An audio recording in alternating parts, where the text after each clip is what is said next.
Peyton Manning, Drew Brees, and Brett Favre are recognized as three of the greatest quarterbacks to ever live. Unlike many legendary quarterbacks, these guys played at ridiculously high levels with multiple teams. Some quarterbacks like Tom Brady, John Elway, and Terry Bradshaw only suited up for one team. We just don't know how great they would have been elsewhere.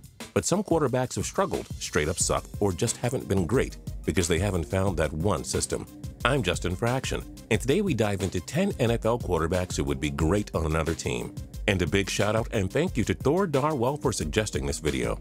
Number 10, Nick Foles. Foles showed a lot of promise in 2013, throwing 27 touchdowns and just 2 interceptions with the Philadelphia Eagles under offensive guru/head coach Chip Kelly. Foles only played in 8 games the next year, throwing 13 picks and 10 touchdowns. He was traded to the Rams in 2015, completing just 56.4% of his passes and throwing 7 touchdowns and 10 picks in 11 games.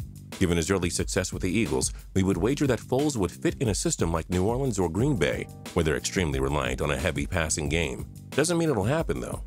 Number 9, Brock Osweiler. Osweiler looked above average with the Denver Broncos in 2015. He won 4 of 6 starts and tossed 10 touchdowns against 6 interceptions, while completing 61.8% of his passes. Osweiler took his talents to Houston, joining the Texans in 2016.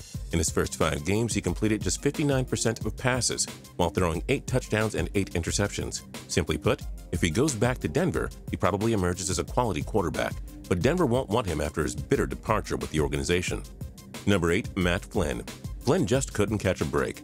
He had 1 start for the Packers in 2010, throwing 251 yards and 3 touchdowns. He started a meaningless Week 17 game in 2011, throwing 480 yards and 6 touchdowns. Those were franchise records, by the way.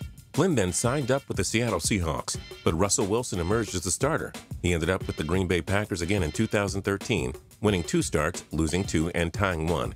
He tossed 1,146 yards and 7 touchdowns that year, but still, he has never become a full-time starter.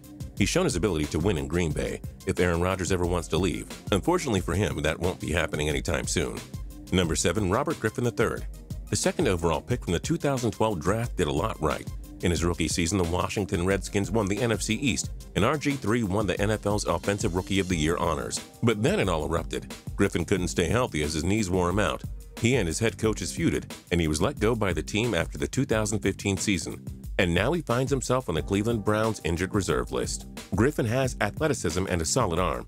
It just takes a Bill Belichick-type coach to help him maximize his talents.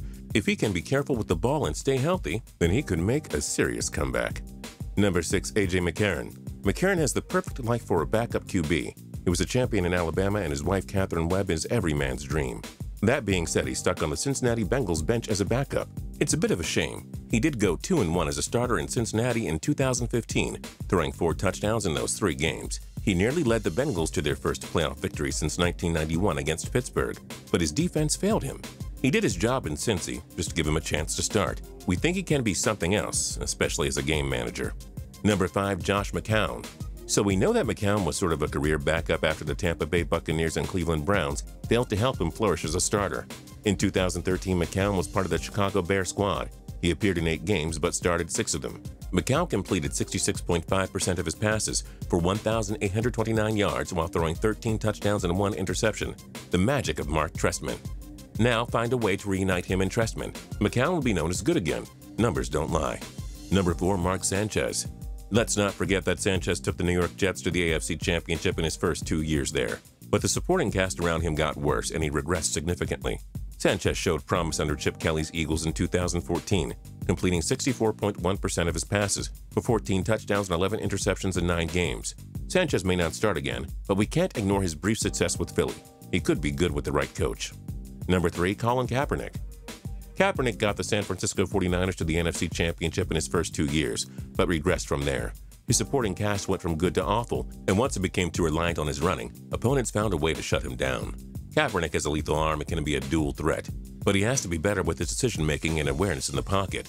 Imagine him in a system like Seattle or Denver. If he's asked to be a game manager, he could fix his career once and for all.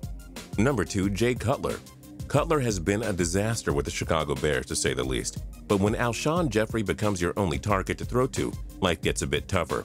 Cutler has no problem tossing for 3,500 yards, but the interceptions are a problem.